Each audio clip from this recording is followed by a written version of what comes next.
कहते एक दिन मैं जंगल में शिकार करने गया तो कुछ जानवर कम नजर आए। सुबह से लेकर मैं घूमने लगा, असर का वक्त हो गया, कोई शिकार न मिला। अब मेरे दिल के अंदर ये डर था कि अगर मगरिब मुझे यहीं हो गई तो मुझे कोई दरिंदा, कोई जानवर परेशान करेगा। इसी परेशानी के आलम में मैं दाएं बाएं देख रहा था कि हरनी का एक बच्चा मुझे नजर आया। मैंने झट से वो हरनी का बच्चा ही उठा ली कि आज यही शिकार करूंगा। कहते मैंने उसे घोड़े के आगे रखा, अपने आगे गर्दन की जानिब, और मैंने घोड़े की लगामें इस तेजी से घुमाई कि सर पट घोड़ा दौड़ाया ताकि मगरिब से कबल मैं शहर में पहुंच जाऊं, ये जंगल का इलाका गुजर जाए। कहते हैं मैं बड़ी गर्मी थी, बड़ी प्यास लगी, पर पानी ना पिया ना घोड़े को पिलाया। सर पट दौड़ाया इस डर से कि कहीं ऐसा ना हो कि मैं जंगल में मुझे शाम हो जाए। कहते हैं जब मैं शहर से बाहर पहुंच गया तो मगरिब का वक्त भी शुरू हो गया। कहते हैं अभी मैं पहुंचा ही था, मैंने वहाँ घोड़े को रोका, खुद भी पानी पिया, जानवर को भी पिलाया। कहते हैं जरा मैंने आंख उठा के देखा तो जिस हरनी का मैं बच्चा लाया था वो भी दौड़ती हुई मेरे पीछे आ गई। कहते हैं वो पीछे मेरे खड़ी है, पता नहीं कहाँ से बेचारी दौड़ी, मेरा तो घोड़ा था और मैंने तो सांस भी नहीं लिया। 1.5 घंटा 2 घंटे मैं भगाता लाया इस जल्दी में के बाहर आना है। कहते पलट के देखा तो उसकी सांस फूली हुई हरनी और ललचाई नजरों से मुझे देख रही है। दिल के एक कोने से आवाज आई कि आज तो 2 शिकार हो गए। बच्चा तो पकड़ा ही, इसकी माँ को भी काबू करता हूँ ताकि डबल शिकार हाथ आएगा। कहते हैं फिर अंदर से मेरा दर्द बोला, अंदर से मेरा रहम बोला।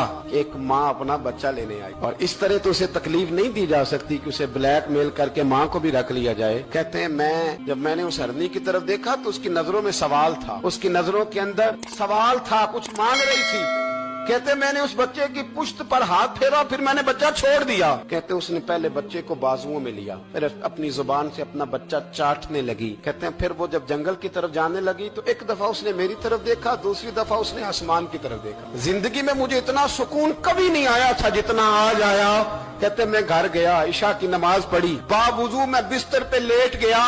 लोगों मेरे नसीब देखो, मुझे मदीने वाले महबूब का दीदार नसीब हुआ। रसूल करीम अलैहिस्सलाम मेरी ख्वाब में आए, मैं रोने लगा। घर महक उठा, फूल खिलने लगे, खुशबुएं बिखरने लगी। कहते महबूब करीम तशरीफ लाए और क्या खूबसूरत जुमला है। महबूब फरमाने लगे ओ सुबकुतगीन, अगर तुझे बादशाह बना दिया जाए तो इंसानों के साथ भी इसी तरह रहम करेगा ना जिस तरह आज हरनी के साथ किया है। अगर तुझे बादशाह बनाया जाए तो रवैया यही रखेगा या बदल जाएगा। कहता मैं रो पड़ा। मैंने कहा यार सुल्तान, मैं तो गुलाम बनने के भी काबिल नहीं तो बादशाह कैसे बनूंगा। फरमाया